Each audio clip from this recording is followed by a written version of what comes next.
But it didn't. That's why I can speak from experience.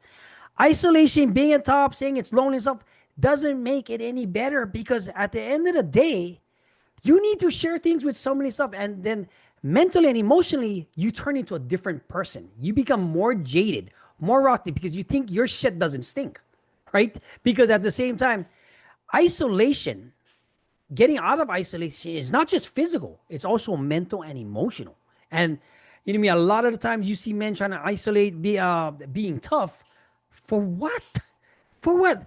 Like I said, the older you get, the better, the more you start to realize that all the materialistic stuff, all this other stuff, yeah, money, you gotta have money. You gotta have certain things. You gotta do this.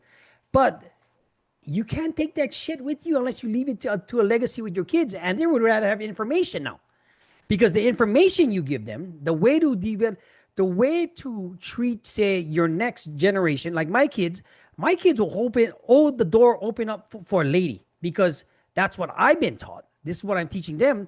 And then people applaud me for having my 3-year-old open the door for their kindergarten or classroom. Or you mean, because they're like, what is that? It's like, it's those things. Now, how does isolation affect the mentality of the man you work with now in your clients? So isolation.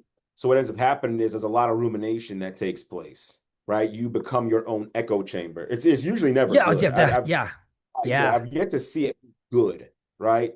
What I see is a lot of rumination. You have those negative thoughts that come up, the negative thoughts about yourself, about self-worth and validation Oh, and production and your ambition and your growth, and all that stuff that all comes flooding in.